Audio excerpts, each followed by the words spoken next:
Good morning, TL Travelers, and welcome back to the TL Travel YouTube channel. If you are new here, welcome to the family. This morning we are waking up in Whistler, British Columbia at the tail end of our BC adventures. And surprise, surprise, the weather is not great. So in an attempt to avoid freezing cold weather and potentially some snow, I know that sounds wild, but yes, there are some snowflakes in the forecast. We are going to do some wandering around Whistler Village and Blackcomb this morning in hopes to kind of give you guys a little bit of an idea of what the area looks like. It's super quiet right now because of the weather and just the sort of crossover time of season. So it might actually be nice to just kind of tour around, do a little walk along the Valley Trail, maybe stop in at the cultural center, pick up a coffee, latte, that kind of thing, and just, yeah, tour around. And then if the weather holds up, we hope to do another little bit of an adventure. We had hoped to check out the Peak to Peak gondola on this trip. I'll leave some information on that in the description down below, but unfortunately it is closed temporarily at the moment, along with a couple of other gondolas for maintenance. So we're not gonna be doing that. Might be a blessing in disguise. I don't know what the views would be like with what the weather is like, but have no fear. We will figure something out. And yeah, I'm just gonna bring you guys along with us and see how this day pans out. So yeah, I'll just stop rambling on now and let's just see where this windy, cold, rainy day takes us.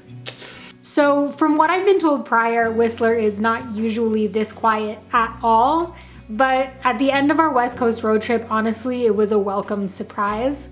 We started our day off with a walk to the SLCC, or the Cultural Center, where we toured around camera-free before grabbing a latte and just keeping warm and hiding out from a light sprinkle of rain. Once the rain calmed down though, we did continue our walk on the Valley Trail, enjoying some river views and good conversations along the way, as well as gondola views, of course, because it is Whistler after all, as we made our way back home to decide on our plans for the afternoon. Oh, and we also stopped for tacos at La Cantina. Can't forget that.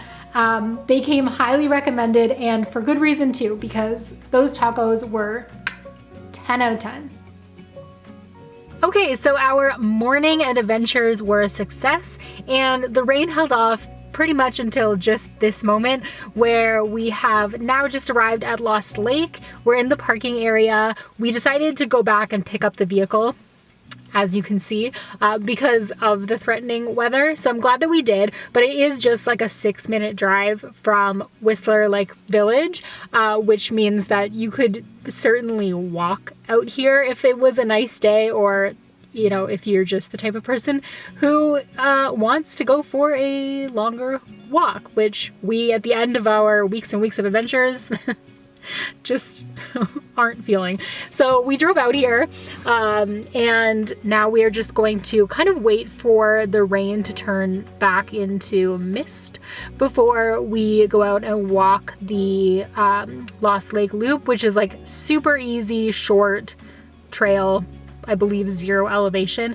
So if you are heading to the area and you were looking for a few things to do off the slopes that are just easy, relaxing, and enjoyable, this would be one to check out.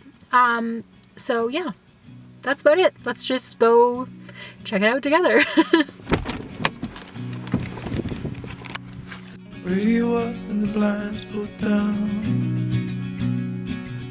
You love it when nobody's around. I wanna call out round town, but you bite my lip, don't make a sound. I'll be damned if I'm leaving without you.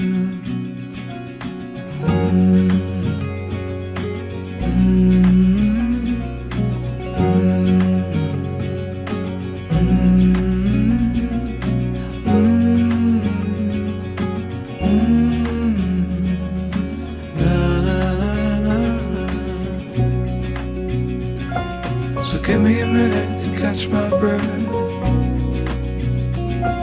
Take what's yours, I'll take what's left. I'm used to coming up second best. Always feel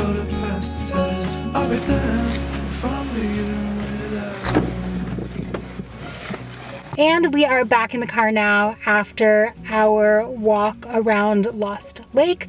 I did lie a smidge earlier.